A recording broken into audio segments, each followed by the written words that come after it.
Welcome to the Global Pulse, a short video series where our experts break down a trending topic in international business and why it matters to you. This has been a week for trade news. It started with India and the United Kingdom concluding a free trade agreement after 3 years of negotiations. On the heels of this, President Trump announced a deal with the UK as well. Now, most recently, there's been a limited tariff reduction agreement with China, with indications that a more comprehensive agreement will be negotiated in the coming months. Let me start with the India-UK agreement. While these talks had been going on for a while now, a push was provided by the Trump tariffs.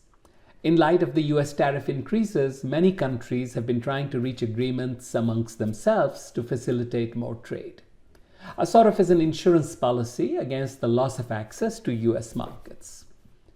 Ever since Brexit, the UK has been in a variety of talks to make bilateral trade deals. It's concluded agreements with Australia and Japan and is in talks with the EU as well.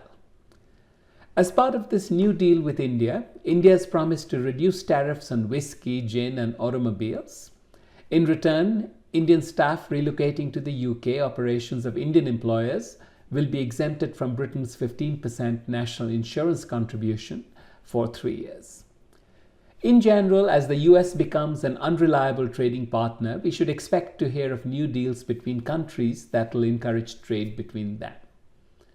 On the heels of the India-UK agreement, President Trump announced a trade deal between the US and the UK. I wouldn't really call it a trade deal, but the US reversed tariffs on aluminum, steel and cars from the UK. However, the blanket 10% tariff on all goods still applies. The UK, for its part, has reduced tariffs on American beef, although there have been no changes to food safety standards, which is something that the US has wanted. The UK also dropped tariffs on ethanol, and there was indication that other things like pharmaceuticals would be taken up later. Now, most recently, the US and China announced a rollback of tariffs and the start of negotiations. Under the agreement, the US would reduce the tariff on Chinese imports to 30% from its current 145%, while China would lower its tariffs on American imports to 10% from 125%. Basically, we are back to where we were just before Liberation Day. The reprieve is temporary. The two sides have agreed to continue talking, but it's not clear what a future trade deal will look like. For now, we have basically just walked back from the hard decoupling of the two economies. It's not clear what, if anything, the US has got from all of the chaos created in recent weeks.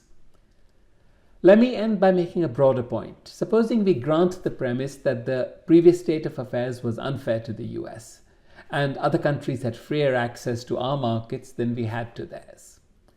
Is the current process of hastily concluded bilateral deals leading us to a better place? Based on the evidence of this week and of recent weeks, it's hard to see how.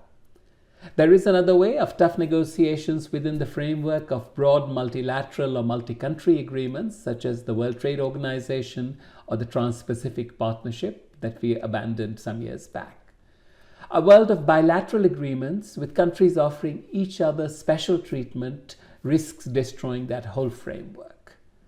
When the current process is ended, we'll be left to ask whether we could have achieved the same or better outcomes using the traditional framework at much lower cost.